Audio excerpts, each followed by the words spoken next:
दायर की गई याचिकाओं पर शिक्षा विभाग को कोई जवाब नहीं मिल रहा है। वे जवाब नहीं दे पा रहे हैं। जवाब न देने पर हाईकोर्ट ने इन पर भारी जुर्माना लगाने की चेतावनी दी है। ऐसे में हम इस पर चर्चा करेंगे, लेकिन इससे पहले आपसे एक आग्रह है कि हमारे चैनल को जो भी अब तक सब्सक्राइब नहीं किए, कृपया हमारे चैनल को सब्सक्राइब कर दें ताकि हमारी हर खबर पहुँचे आप तक सबसे पहले।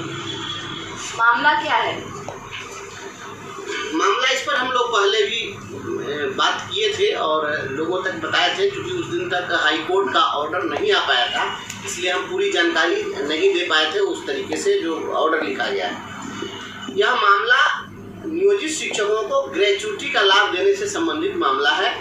इस मामले में 25 अप्रैल 2019 को परिवर्तनकारी प्रारंभिक शिक्षक संघ ने याचिका दायर की थी और मांग की थी कि जो पेमेंट ऑफ ग्रेच्युटी एक्ट 1972 है उसे नियोजित शिक्षकों पर लागू किया जाए, जो अब तक लागू नहीं किया जा सका। यह पेमेंट ऑफ ग्रेच्युटी एक्ट 1972 कहता है कि अगर कोई भी नियोक्ता, चाहे वह सरकारी हो या वह प्राइवेट हो, अगर कोई कंपनी है, फैक्ट्री है, फार्म हाउस है, होटल है, ऑयल फील्ड है, कोई भी संस्थान हो इस प्रकार का जिसमें 10 या 10 से अधिक कर्मचारी को बहाल किया गया है, तो वैसी स्थिति में नियोक्ता के लिए बाध्यकारी है कि वह अपने कर्मचारियों को ग्रेच्युटी का लाभ देगा। तो यह हमने दायर किया था 25 अप्रैल 2019 को। इस मामले की जब सुनवाई हुई तो 27 अगस्त 2019 को सुनवाई करते हुए तत्कालीन जो न्यायमूर्ति थे, आज नहीं है, आदरणीय न्यायमूर्ति अनिल कुमार उपाध्याय जी ने, वो काफ़ी गंभीरता से उन्होंने लिया था। उन्होंने यह कहा कि जब शिक्षा विभाग पर आप लोग केस करेंगे तो ये कहेंगे कि नियोजित शिक्षक हमारे कर्मचारी नहीं हैं और ये पंचायती राज के कर्मचारी हैं, और पंचायती राज वाले से जब पूछिएगा कि ये किनके कर्मचारी हैं तो कहेंगे कि हम कुछ करते ही नहीं है, तो शिक्षा विभाग करता है।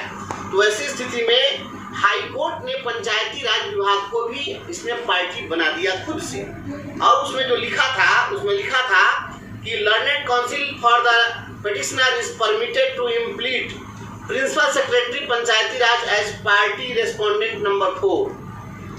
The state is directed to file counter affidavit on behalf of the principal secretary education as well as principal secretary panchayati raj. While filing counter affidavit, the respondents are required to consider the latest judgment of the apex court reported in 2019 6 SSC 103 put up on 23/9/2019। तो ये उस समय में उन्होंने पंचायती राज को party बनाया, और party बनाने के साथ ही उन्होंने सुप्रीम कोर्ट के एक जजमेंट को कोट करते हुए यह कहा कि आप जवाबी हलफनामा दीजिए, और जवाबी हलफनामा शिक्षा विभाग भी देगा और पंचायती राज भी देगा, और हलफनामा दायर करते समय सुप्रीम कोर्ट का जो एक लेटेस्ट जजमेंट है उस जजमेंट को ध्यान में रखते हुए आप जवाबी हलफनामा दायर करेंगे। ये हाई कोर्ट ने कहा था, कोई जवाब इनके पास नहीं था। वह एक तरह से कहिए कि सुप्रीम कोर्ट का जो जजमेंट था उसको लागू करने का ही वो एक ऑर्डर हो गया, क्योंकि जब कहा कि जवाब आप दीजिएगा तो इस चीज़ को ध्यान में रखते हुए दीजिएगा कि सुप्रीम कोर्ट ने क्या कहा है। तो सुप्रीम कोर्ट ने जो जजमेंट दिया था, वो जिस जजमेंट की चर्चा की गई उसमें वह जजमेंट था नगर निगम के डेली वेजेज वर्कर से, कि नगर निगम के डेली वेजेज वर्कर चले गए थे कोर्ट में कि भाई हमको भी ग्रेच्युटी का लाभ दीजिए। तो ऑनरेबल सुप्रीम कोर्ट ने कहा कि नगर निगम के डेली वेजेज वर्कर को भी ग्रेच्युटी का लाभ आप दीजिए, और मिला। तो कोर्ट ने कहा कि जब आप डेली वेजेज वर्कर को, दैनिक वेतनभोगी को, नगर निगम के एम्प्लॉय को ग्रेच्युटी दीजिएगा और नियोजित शिक्षक को नहीं दीजिएगा, ये नहीं चलेगा। तो कहा कि इस फैसले को ध्यान में रखते हुए आप जवाबी हलफनामा दीजिएगा। सरकार कोई जवाब नहीं दे सकी। ये 2019 की बात है, 5 वर्ष बीत गए हैं, इतने दिनों में सरकार के पास कोई जवाब नहीं मिला। अब मामला फिर से जब खुला है, जब फिर कोर्ट ने इसकी सुनवाई शुरू की है, तो 15 अप्रैल को इसकी सुनवाई हुई है, और उस सुनवाई में कोर्ट ने क्या कहा है वो हम आपको बताते हैं। उसमें कहा है कि learned council for the state is directed to comply the order dated 27 August 2019 passed by coordinate bench of this court, that is to file counter affidavit in the present case on behalf of the Principal Secretary Education as well as Principal Secretary Panchayati Raj Department, Government of Bihar, Patna within a period of 3 weeks, keeping in view of the latest judgment of the apex court reported in 2019-6 SSC 103, and if the same is not complied, heavy penalties shall be imposed upon the respondent number 2 and 4.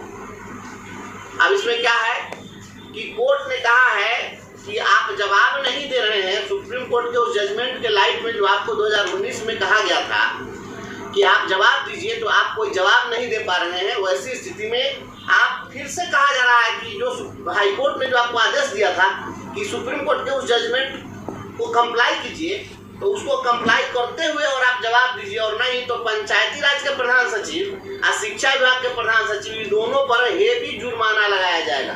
तो ये heavy penalty लगेगा। ये अब अगली सुनवाई जो होनी है उसकी 6 मई को सुनवाई होनी है, बहुत समय नहीं है।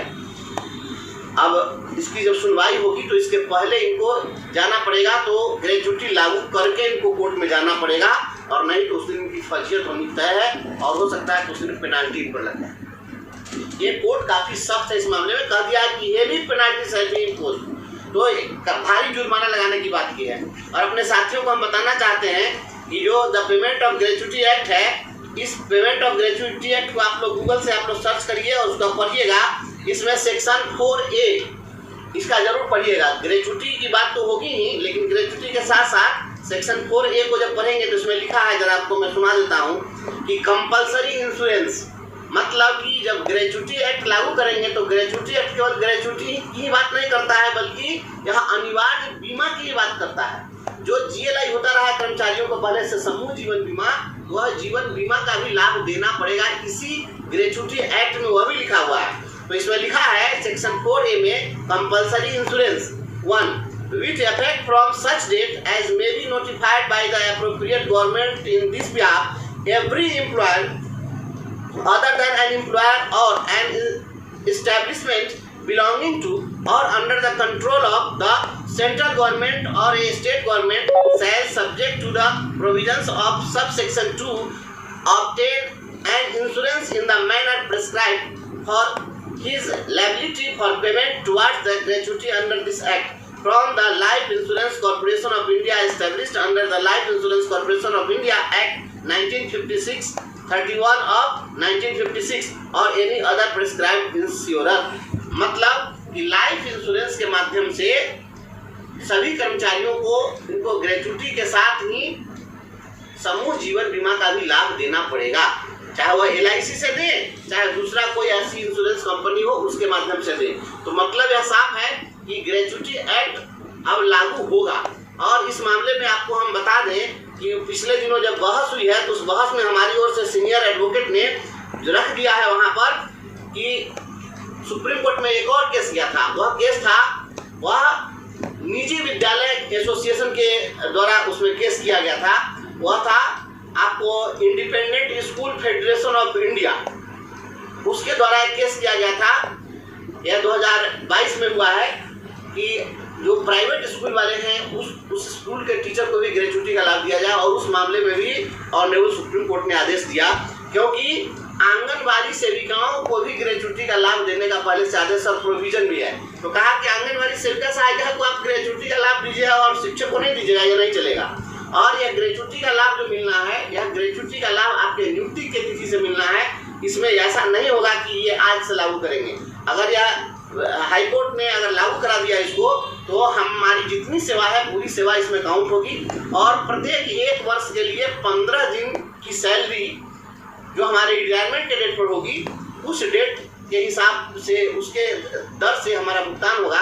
प्रत्येक 1 वर्ष के लिए 15 दिन की सैलरी, मतलब प्रत्येक 2 वर्ष की सैलरी जो होगी तो उसके लिए 1 महीने का वेतन, इस हिसाब से पैसा मिलेगा। तो यह पेमेंट ऑफ ग्रेजुटी एक्ट में जो 15 अप्रैल को सुनवाई हुई है, वह सुनवाई काफ़ी महत्वपूर्ण हुई है, और उसमें कोर्ट ने बहुत कड़ा रुख अख्तियार कर लिया है, क्योंकि इसमें जुर्माना लगाने की चेतावनी दे डाली है।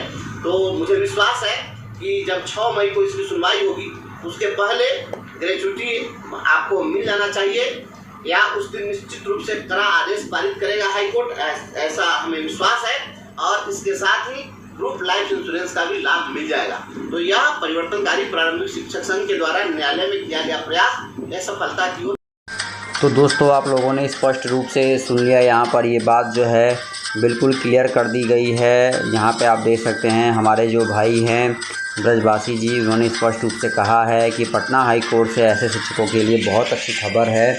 कहा जा रहा है समूह बीमा का जो है वो लाभ मिलेगा, ग्रेजुइटी का लाभ मिलेगा। तमाम मुद्दों पर इन्होंने डिस्कशन किया और स्पष्ट रूप से अपनी बातों को रखा, तो बहुत अच्छी खबर है। वीडियो को शेयर कीजिए, पल पल की लेटेस्ट अपडेट के लिए चैनल के माध्यम जुड़े रहिए। धन्यवाद। तो जय हिंद, जय भारत।